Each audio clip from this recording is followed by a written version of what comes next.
안녕하세요. 절대값TV의 명품 PD 한PD입니다. 자, 오늘 이 시간은 GTX C 라인의 인덕원, 의왕시 그 라인의 어떤 집값의 폭락, 자, 그것에 대해서 한번 자세히 알아보겠습니다. 이 집값 폭락에 대해서 좀 이야기하기 전에 최근에 어떤 금융시장의 환경, 자, 지금 나스닥 시장 그리고 세계 경제, 지금 사실 부동산만 관심이 있으신 분들 속사를 보면은 굉장히 심각해요. 지금 나스닥 고점에서 거의 20에서 25%, 미국 주식이 20에서 25%면 굉장히 큰 거거든요. 그 나스닥의 빅테크 주식이 그 정도 빠졌어요.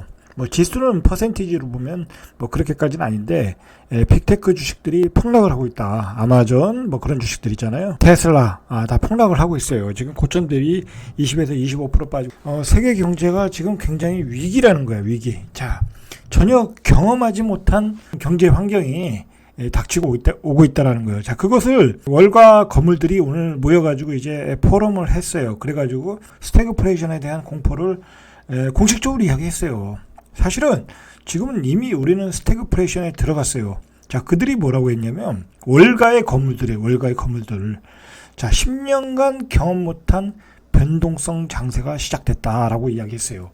자, 우리가 경험하지 못한 세상이 온다라는 거야. 그나마 우리가 그것을 언제 경험했냐면 1970년대 원유 가격이 급등할 때, 중동에서 석유 파동이 일어나서 원유 가격이 급등할 때, 그때 우리가 그런 세상을 경험했는데 그때 주식이 8년간 침체를 갔다는 거야. 그러니까 소위 만약 그때 그 당시 상황 그대로 간다고 하면 나스닥의 그 빅테크 기업들은 8년간 침체로 간다. 그렇게 되는 거예요. 그러면 우리나라의 삼성전자, 현대차, 우리나라의 기업도 8년간 침체로 간다라는 거예요. 자, 그런 시장이 지금 오고 있다라는 거예요. 자, 그 시장이 어떤 시장이냐? 물가는 급등하고 경기가 침체되는 스태그플레이션이 온다. 자, 물가가 급등하면 어떻게 되겠어요? 금리를 올려야 되겠죠? 자, 그래서 미국 연방준비제도의 금리 인상을 지금 빅스텝, 자이언트 스텝으로 가겠다고 이야기를 하고 있는 거예요. 자, 경기는 식어가고 있는데 위급한 상황이라는 얼마 전 몇 개월 전만 해도 스태그플레이션이 안 온다 그런 말들을 많이 했잖아요. 전문가들이 많이 했는데 자, 요즘 그런 얘기하는 사람 없어요. 이미 스태그플레이션은 물 앞까지 왔다라는 거야. 우크라이나 전쟁이 나면서 촉발이 됐고 우크라이나 전쟁으로 인해서 세계화가 깨졌다라는 거야. 깨졌다. 자, 이런 현상 중에 하나가 뭐냐면 장단기 금리가 역전되는 거예요. 이게 보통은 장기 금리가 더 오랜 시간이 있기 때문에 장기 금리가 비싸고 단기 금리가 저렴한데 오히려 역전이 됐다. 단기 금리가 비싸고 장기 금리가 싸지는 장단기 금리 역전 현상이 나다. 이것도 일시적이라고 했는데 그렇지 않다라는 거야, 지금.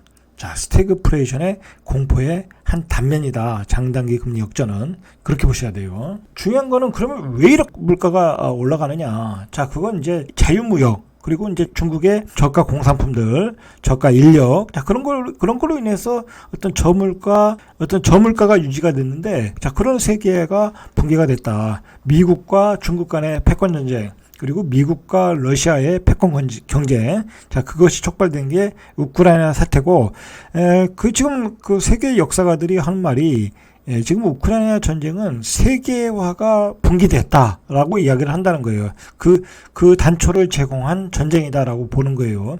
이 세계화가 무너지면 말 그대로 이 자원이 외교가 되는 거예요. 자원이 무기가 되고 그걸 외교로 이용을 하게 된다는 거예요. 결국은 그렇게 되면 물가가 안정될 수가 없겠죠.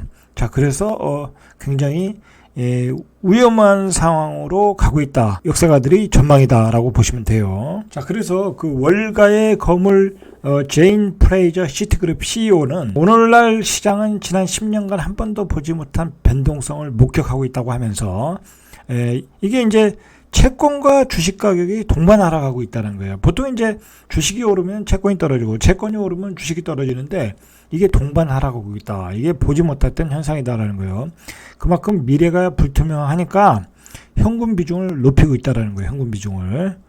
그렇다고 지금 예전 같았으면 경기가 안 좋으면 돈을 풀어도 되는데 지금 돈을 풀 수가 없는 상황이잖아요. 물가가 폭등하니까. 금리를 올려야 될 상황이 역으로 됐으니까. 그럴 때는 현금이 최고라는 거야. 왜냐면 은행에 맡기면 고금리로 이자를 따먹을 수 있으니까.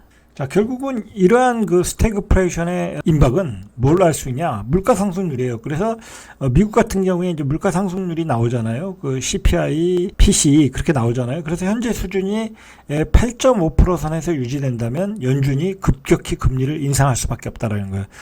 지금 우리나라 주식시장에서도 외국인이 계속 파는 것은 바로 이러한 우려 때문에 그래요. 이렇게 되면 이제 원달러 환율, 원화의 가치가 떨어지니까 계속 살 수가 없게 주식을 팔 수밖에 없겠죠. 그래서 지금 원달러 환율이 가장 중요한 지표예요. 자, 이러한 상황을 이제 과거에서 복귀해 보면 1970년대 상황이라는 거야.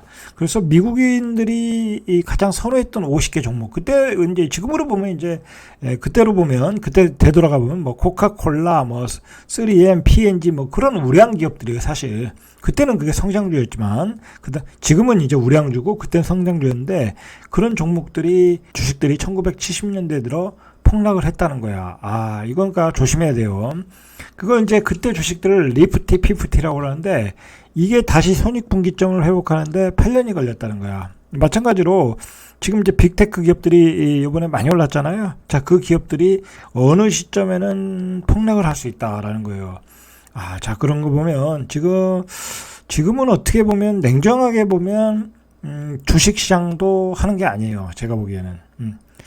저도 요즘 좀 생각이 좀 바뀌어서 개인적으로 트레이딩을 좀 많이 했는데 중장기로도 많이 모아가는데 조금 주식 비중을 줄여야 될 필요성을 요즘 느끼고 있어요. TX C라인의 의왕시 인덕원 뭐 그 라인의 어떤 집값의 폭락이에요. 예전에도 얘기했지만 집값이 요즘 폭락을 하는 게 보통 이제 나타나는 현상이 가장 많이 올랐던 지역이 빠지는 거예요. 가장 많이 오버슈팅 나왔던 지역. 자, 그런 지역이 지금 빠지고 있다. 자, 의왕시 같은 경우에는 지난해 한 해 그 누적 상승률만 38%예요. 엄청나게 올랐어요. 자, 그런 지역이 계속 하락을 해서 16주 연속 하락을 하고 있어요. 이 지역도 마찬가지로 다른 지역과 같이 이제 가장 많이 오른 아파트들은 뭐 2, 3억씩 빠지고 거래가 안 돼요. 거래가 안 돼. 뭐 2, 3억씩 빠진 가격에 중요한 건 줄줄이 돼야 되는 게 맞잖아요. 근데 안 된다. 자, 그리고 비싸게 낸 호가의 아파트들은 아예 거래가 안 돼요. 2021년도 이후에 거래가 끊겼다. 자, 이게 문제예요. 자, 그러면 예를 들어서 우리가 이렇게 생각해야 돼. 2, 3억 빠졌으니까 그 가격에 내놓으면 또 팔려야 되는 거 아니야? 자, 근데 그 가격에 내놔도 잘 안 팔린다. 라는 게 문제예요. 자, 그건 뭐냐면 추가 하락이 더 있다라는 거지, 추가. 자, 그리고 제가 앞에서 이런 그 금융 환경을 이야기한 것은 좀 이런 걸 인식을 해야 될 것 같아요. 지금 스태그플레이션의 공포가 오고 있는데 뭐 집값이 이렇게 고점에서 집을 잡는다는 것은 한마디로 그냥 그 기름을 껴안고 불구덩이로 들어가는 거나 마찬가지예요. 금리를 올리겠다는데 지금 현금을 보유하라는데 왜 집을 고점에 잡느냐, 사이클상 고점에 잡느냐, 그것도 3배, 4배 오른 집을 사느냐. 그리고 중요한 거는 그 GTX 라인은 GTX 그거 시작도 안 했잖아요. 그죠? 시작도 안 했고, 그리고 GTX가 어느 정도 가치가 있는지는 우리는 알 수 없어요. 그리고 저 개인적으로 생각할 때는 GTX 라인의 그 어떤 진정한 가치는 그 끝지점에 가까운 지역에 있는 지역들의 아파트예요. 그러니까 예를 들어서 뭐 동탄이라든지 뭐 파주 그런 먼 지역에 있는 아파트지, 이 도심과 서울 도심과 가까이 있는 아파트들은 GTX를 탈 필요가 없어요. 그냥 광역버스도 타도 되고 일반 지하철 타도 되고 그렇다는 거예요. 특히 인덕원 같은 데는 뭐 거기서 버스 타고 가도 강남이 가까운데 굳이 GTX 타고 갈 필요가 없잖아요. 인덕원이 물론 이제 그것 때문에 오는 것만은 아니에요. 거기 월판선도 가고 한 지하철이 한 3개, 4개가 지나가요. 뭐 그것 때문에 오는 건데 제 얘기는 그 가까운 지역에 있는 그 GTX 역 주변에 있는 아파트는 GTX를 효율적으로 이용할 수 있는 어떤 입지는 아니다라는 얘기예요. 그러면 이 GTX 라인의 그 아파트가 얼마나 빠졌나? 자, 4억이 폭락을 했대요. 기본이 요즘 4억이에요. 경기도 의왕시 포일동의 인덕원 프루지오 엘센트로 전용 면적 8사가 지난달 11일에 12억 5천 17층이 거래됐는데 이게 지난해 6월에 거래된 게 16억 3천이니까 한 4억 원 정도 빠졌다. 자, 중요한 거는 앞에서도 얘기했죠. 이 가격에도 뭐 거래가 잘 안 된다라는 게 문제예요. 빠진 가격에도 거래가 잘 안 된다. 자, 같은 평형대 아파트도 직전 거래 가격보다 1, 2억 떨어진 뭐 14억, 15억 수준의 내놓고 있어요. 내놓고 있는데 거래가 당연히 안 되겠죠. 최근에 12억 5천에 거래됐으니까. 그러면 이 아파트들이 12억 5천에 나와야 매수자가 있으면 사는 거고, 그 가격도 비싸다고 하면 가격이 떨어지고 그렇게 된다는 거죠. 제가 왜 더 추가 하락을 이야기하냐면 16억 3천에 거래됐던 것은 딱 하나잖아요. 고점 거래량인데 최고점 거래량에 비해서 4억 떨어졌다는 게 별 의미가 없다라는 거, 별 의미가 없다. 그것을 가격 기준으로 볼 수가 없다라는 거야. 차라리 제가 보기엔 12억 5천을 기준으로 해서 한 단계 더 하락이 나오면 그게 진정한 바닥으로 가는 가격이 아닌가. 저는 그렇게 생각을 합니다. 자, 한 군데 더 보시죠. 의왕시 포일동 인덕원. 자, 인덕원역 쪽에 전부 다 3호 전용 8호 제곱미터. 역시 3월 31일에 9억 5천에 거래됐다. 지난해 10월에 거래되고, 최근에 거래가 된 거죠. 지난해 10월에는 12억 원, 2억 5천이 떨어졌다라는 거예요. 자, 우리가 한번 생각을 해봐야 돼요. 왜 일기 신도시는 집값이 들썩거리고 올라간다는데 그 일기 신도시 바로 위에 있고 아래에 있는 아파트들은 왜 떨어지는가라는 걸 생각을 해봐야 돼요. 자, 그러니까 일기 신도시에 있는 아파트들도 최근에 좀 거래가 됐거든요. 이따 뒤져보겠지만 그렇게 거래가 아주 많이 되지는 않았어요. 지난해 고점에서 거래됐던 가격에서 거래가 되고 있거든요. 자, 그건 이제 기대감으로 들어오는데, 제가 그 얘기는 뒤에서 좀 자세하게 하겠지만, 재건축 특별법을 만들어서 일기 신도시를 지원하겠다고 하는데, 여러분, 그 원희룡 국토부 장관이 내놓는 그 재개발 재건축 특별법의 내용을 잘 보셔야 돼요. 자, 뭐라고 얘기했냐면, 그 재개발 재건축에 관련된 특별법은 일기 신도시만 해당되는 게 아니다라는 얘기를 하고 있어요. 줄곧 하고 있어요. 그건 사실 당연한 얘기예요. 당연한 얘기. 여기는 어떻게 일기 신도시에만 그 특별법을 적용해서 특별한 혜택을 주겠어요. 그 정부 입장에서는 그렇게 할 수도 없고, 그렇게 했다가는 완전히 역풍을 만나겠죠. 그렇지 않겠습니까? 그러면 다른 지방선거에서는 다 깨지게 되는 거죠. 자, 그 얘기는 뭐냐면 윤석열 정부의 입장에서는 재개발 재건축을 활성화하겠다라는 거야. 자, 그 본보기로 일기 신도시를 통해서 법을 만들고 일기 신도시에 적용을 해보고, 자, 그것을 또 전국적인 그 사업장에 다 적용을 하겠다라는 얘기예요. 자, 그 얘기는 뭐냐면 이게 그렇게 간단하지 않다라는 거야. 재개발, 재건축에 대한 어떤 특별법이 그렇게 간단하지 않은 문제다. 왜냐면 대한민국의 100년, 200년의 어떤 주거 문화, 주택 문화, 주거를 결정하는 어떤 정책이기 때문에 간단하지 않다라는 거야. 결국은 중요한 거는 일기 신도시에만 적용되는 게 아니고 다 적용되는 문제이기 때문에 굳이 일기 신도시만 들썩거릴 이유도 없다라는 거야, 제 얘기는. 중요한 거는 거기만 들썩거릴 일도 없다. 만약에 특별법이 모든 재개발, 재건축 사업장에 다 적용된다면 다른 사업장, 다른 재개발도 들썩거리는 게 맞죠. 왜냐하면 시간의 문제이지 언젠가는 다 적용이 된다는 문제거든요. 자, 그런 문제라는 거야. 그런 시각으로 지금 봐야지. 지금 그래서 벌써 나오는 얘기가 중장기적 과제라는 게 그런 문제고, 그런 문제 때문에 이제 별로 시들시들해졌어요. 움직임이 벌써. 자, 그러니까 요번에 들어가신 분들은 또 꼭지를 잡은 거야. 자, 그런 워딩에 어떤 대통령이 하는 공약에 왜 이렇게 들썩거리는지 모르겠어요. 공약은 공약일 뿐이고 그 공약이 구체화될 때에는 그거는 현실적인 문제가 많이 부딪힌다. 그리고 그 특별법이 적용되더라도 일기 신도시에서는 그게 10년이 걸릴지 20년이 걸릴지 30년이 걸릴지 모른다는 거야. 자, 그렇게 오래 걸리면 또 재건축을 안 하고 리모델링으로 가는 데가 있거든요. 자, 그런 문제도 고려해서 냉정을 찾고 봐야 된다. 그리고 우리가 또 냉정을 찾고 봐야 되는 게, 제가 여러 지역들을 지금 얘기하지만 지금 제가 얘기하는 지방들도 많아요. 지금 울산, 부산 그런 데도 지금 다 폭락 분위기인데, 지금 서울, 경기도권만 봐도 대부분의 지역이 폭락 분위기다. 그리고 지금 아까도 말했듯이 그 서론에서 얘기했듯이 지금 스태그플레이션의 공포가 오고 있다. 금융 환경이 굉장히 극도로 불안정하다. 물가 폭등, 금리 인상이 눈앞이다.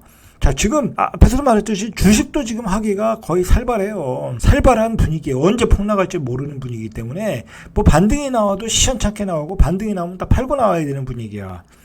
그만큼 거품이 꼈다는 거예요. 그리고 지금 계속 얘기하지만 긴축으로 양적 긴축으로 가고 흐름이기 때문에 지금 그동안 그 올랐던 그 자산들이 거품이 순식간에 빠지고 있거든요. 예, 저는 개인적으로 그 코인도 아주 급락을 할 가능성이 많다고 그래요. 심지어는 저는 여기서 반토막도 날 수 있다라고 보거든요. 반의 반토막도 날 수도 있고. 자, 그리고 주식도 여기서 또 반토막 날 수도 있어요. 그러면 부동산이라고 뭐 별 수 있겠습니까? 부동산도 별 수 없다. 여기서 또 크게 빠질 수 있다. 자, 그래서 강남에 똘똘한 한 채 들어가는 것은 거의 자살행위다라고 제가 이야기하는 거예요. 그래서 자, 그거 명심하셔야 돼요. 나중에 헤매지 마시고. 자, 그래서 지금은 현금이 최고다. 아까 그 월가의 거물도 얘기했잖아요. 현금이 최고다. 빨리빨리 현금을 확보해라. 자, 그게 답이에요. 자, 결국 지금은 금리 인상을 급격하게 할 수밖에 없어요. 물가를 잡으려면. 자, 물가 못 잡으면 우리 원화 가치가 폭락을 하고, 원화 가치가 폭락하면 우리 원유를 수입할 수가 없는 거야. 달러가 없으니까. 자, 벌써 우리나라가 지금 제조업에서는 굉장히 경쟁력이 있어서 수출을 많이 해도 원화 가치가 떨어지다 보니까 그 원화를 사오는데 달러를 많이 쓰다 보니까 지금 무역 적자가 나오고 있잖아요. 자, 결국은 우리 금리 인상을 할 수밖에 없다. 금리 인상의 폭이 클 수밖에 없다. 이런 시대에 무슨 대출을 80%, 70%, 60% 받아서 집을 사는 것은 굉장한 무리수가 있는 거예요. 지금은 안전하게 가는 게 좋다. 자, 그리고 스태그플레이션이 되면 기업들이 방해요. 내가 실업자가 된다니까. 그렇게 된다니까. 그런 상황으로 가고 있다. 자, 지금 굳이 집을 살 수 있는 방법은 오직 청약. 현금을 가지고 오직 청약하는 방법밖에 없어요. 다른 방법을 찾지 말아라. 자, 영끌어만 완전히 빚더미 속에 오르는 거예요, 지금. 자, 길을 닫고 현금을 확보하시든지 청약을 받든지. 자, 그렇게 가셔야 되는 거예요. 자, 이게 이제 인덕원 그 푸르지오 엘센트로예요. 자, 12억 5천에 17천이 거래됐고, 자, 작년 6월 6일에 16억, 그 전에 15억. 자, 두 개 찍고 12억 5천에 떨어졌어요. 자, 그러면 이 가격이 10억대까지도 또 떨어질 수도 있겠죠. 왜냐면 지금 16억, 15억 거래된 건 두 건밖에 없어. 자, 이 두 건을 기준으로 여러분들은 이 가격이 금매다라고 지금 사고 있는 거야. 이분은 그렇게 생각하지만 다른 분은 그렇게 생각하지 않을 수 있다라는 거야. 자, 그러니까 금매를 사더라도 이 고점 가격 기준으로 여러분 금매를 잡으시면 안 돼. 안 되고, 자, 그 밑에 가격들을 기준으로 해서 어떤 평균 가격을 잡으시는 게 좋다. 자, 그렇게 보셔야 돼요. 자, 옆에 인덕원 삼성 아파트도 보시죠. 자, 이 옆에 아파트도, 자, 고점 거래량이 2021년 10월에 10억 5천이에요. 자, 근데, 요번에 찍은 게, 8억 5,600, 8억 4천, 그리고 7억 9,500. 자, 이거 얼마 떨어졌어요? 그러니까, 거의 2억이 떨어졌죠? 2억이 떨어졌어요. 자, 2억이 떨어졌다. 이 2억이 떨어지면 이거 10억대 아파트가 2억이 떨어지면 20%가 떨어진 거야. 자, 그러면 이런 건 한 7억 초반. 그 정도면 이제 바닥을 치겠죠? 자, 그 정도로 그렇게 가격을 잡으시면 돼요. 자, 인덕원 3호 아파트를 보시죠. 자, 인덕원 3호 아파트. 자, 여기도, 작년 10월에 12억 찍고 9억 5천. 자, 이거 얼마 떨어졌어요? 2억 5천이 떨어졌잖아요. 그죠? 자, 그리고 거래가 안 돼요. 거래가 안 된다. 거래가. 자, 거래가 두 건 됐어요. 두 건. 자, 이런 가격도 역시 7억대까지도 또 떨어질 수 있어요. 기다리시면. 자, 이거 보시죠. 이게 이제 일기 신도시 이제 평촌역이잖아요. 일기 신도시의 재건축에 어떤 그 특별법이 적용된다 보니까 이렇게 거래가 됐어요. 이거 작년 가격이잖아요. 떨어지지 않은 가격에 이게 이렇게 거래가 됐어요. 4억대. 자, 보시면 4억대. 자, 여기도 보면은 작년에 고점을 5억 7천, 5억 1천, 5억 4천, 한 5억 2, 3천에 거래됐잖아요. 근데 한 5천 정도, 5천에서 한 3, 4천 정도 떨어졌잖아요. 여기도 가격이 떨어지고 있는 거예요. 일개 신도시라고 해도. 다 올라간다는 건 아니죠.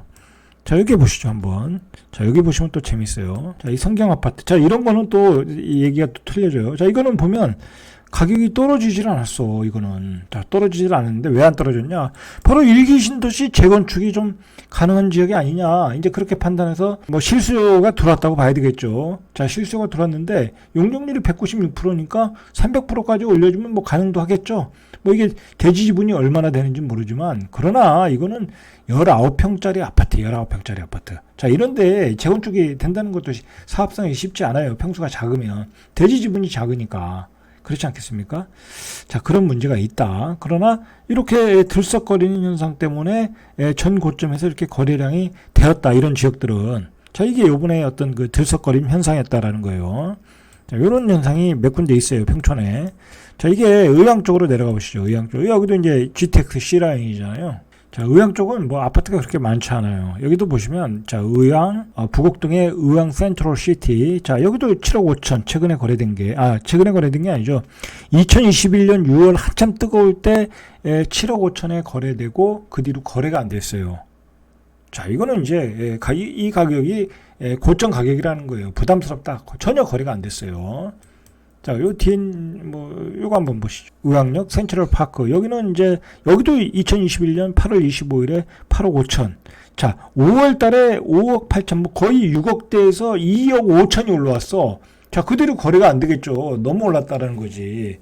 GTX C라인이 들어선다고 해서 2억 5천이 오르고 거래가 안 됐다. 자, 중요한 거는 우리가 이걸 생각해야 돼. 가격이 올라가는 폭과 그 사업의 어떤 그 완공 시기. 자, 그 완공 시기가 너무 멀다고 하면 가격이 올라간 부분은 거품이 될 수 있어. GTX C라인이 앞으로 한 10년 뒤에 완성이 된다. 자, 근데 가격은 단기간에 2억이 올랐다. 그럼 이걸 누가 사겠어요? 그러면 이 사람은 2억을 비싸게 사고 10년 동안 기다려야 되는 거야. GTX C라인을. 그 시간의 가치. 내가, 그런 의미에서 이게 이제 너무 오버슈팅 됐다라는 거야. 그러면 단기적으로는 많이 오르는데, 이게 사업이 진전이 안 돼. 자, 그러면 가격은 떨어지더라. 자, 그건 세종시에서 국회의사당 때도 그랬어요. 세종시 의사당이 들었을 때 가격이 급등했지만 세종시 의사당이 보니까 단기간에 되는 게 아니네. 2027년이래. 앞으로 7년 뒤래. 자, 그러니까 가격이 거품이 빠지는 거야. 실수요가 없는 거야. 마찬가지예요. 여기도 GTX C가 들어서지만 여기다 앞으로 10년 뒤에 들어설 아파트에 내가 GTX C를 바라보고 높은 가격은 안 들어오더라, 실수요가. 자, 그래서 이렇게 거품이 빠지고 있는 거예요. 이런 GTX C 라인들이.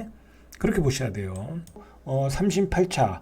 자, 3억 9,800 최근에 거래된 게. 자, 의왕파크 프로죠. 여기도 한번 보시죠. 2021년 1월 달에 거래된 게 7억 7,500. 자, 여기 이제 작년에 피크 때 찍은 게 9억에서 10억 5천. 한 2억 정도 빠졌죠? 자, 이런 상황이다라고 보셔야 돼요. 자, 정리하자면 GTX 라인은 뭐랄까, 우리가 집값이 올라갈 때 그 호재발로 올라갔다. 그러나 그 사업성의 그 사업의 어떤 가시화는 너무나 시간이 많이 걸린다. 자, 그런데 실수요가 그 호재발로 반영된 가격을, 높게 반영된 가격을 지불하고 들어오진 않는다. 왜냐면 현실적으로 지금 당장 이용할 수도 없고 그것보다 싼 대체재들이 많이 나오니까 좋은 아파트들이 또 청약도 하고 하니까 안 들어오더라. 그러니까 거품이 빠지고 있다라는 거예요. 자, 그러면 마찬가지예요. 똑같은 거야, 알고 보면. 그 지금 재건축 특별법으로 일기 신도시들이 들썩거렸잖아요. 그런 현상이 조금 보였잖아요. 자, 그것도 마찬가지야. 자꾸 정부 입장에서는 중장기적인 과제다. 그리고 그건 모든 사업장에 다 적용된다. 그러면 이게 기간이 길어진다는 거야. 기간이 길어질 때는 실수요들이 높은 가격을 지불하고 들어오지 않는다라는 거야. 수요가 끊긴다라는 거야. 그런 현상이 나올 수 있다라는 거예요. 그건 GTX도 그렇고 세종시 의사당에서도 그렇고 앞으로 일기 신도시 재건축 도심의 재개발에서도 똑같은 현상이 나올 거예요. 자, 윤석열 정부에서는 그런 정책으로 가겠다. 그래서 그걸 위한 법을 만들겠다라는 얘기예요. 자, 그 사업은 각자의 단지에서 추진하지만 그 사업을 추진하는 데는 굉장히 오래 걸린다는 거예요. 자, 거기에 다 대고 비싼 가격을 지불하고 들어오지는 않는다. 그게 당장 관리 처분 계획이 나온다든지 1, 2년 안에 3, 4년 안에 그게 사업이 가시성이 있다고 하면 비싼 가격을 내고 들어와요. 3, 4년 후에 입주권을 받는다고 하면. 자, 그러나 그게 10년, 20년의 문제라고 하면 그건 역시 나중에 수요자가 다 빠진다. 이제 지금은 신문에서 이제 계속 기사가 되고 그랬기 때문에 들썩거렸던 현상이지만, 자, 그런 점을 생각하시고 행동하셔야 되는 거예요. 그리고 서두에도 얘기했지만 지금은 우리가 경험하지 못한 세상으로 가고 있다. 지금 굉장히 금융시장이 굉장히 위기 속에 있어요. 우리가 알지 못하는 위기가 지금 닥치고 있어요. 그만큼 뭐 우리가 지금 물가의 폭등을 어떻게 제어할 수가 없잖아요. 그리고 우리가 당장 먹는 거에 대한 물가가 폭등하고 있잖아요. 뭐 치킨이라든지 떡볶이라든지 뭐 빵이라든지 과자라든지 쌀이라든지 식용유라든지 자 그렇게 현실화됐다. 자 그런데도 지금 막 집을 개수를 늘리거나 뭐 빚을 많이 내서 집을 산다? 와, 그건 뭐 거의 뭐 굉장히 그 위험한 행동입니다. 그렇게 하시면 안 되고 지금은 보수적으로 하시고 최대한 현금화 하시고 굳이 집을 마련하시는 분들은 청약으로 가라. 이제 이렇게 되면 청약 시장도 미분양이 쏟아져 나온다. 라고 보셔야 돼요. 이상 절대값TV의 명품 PD 한 PD였습니다.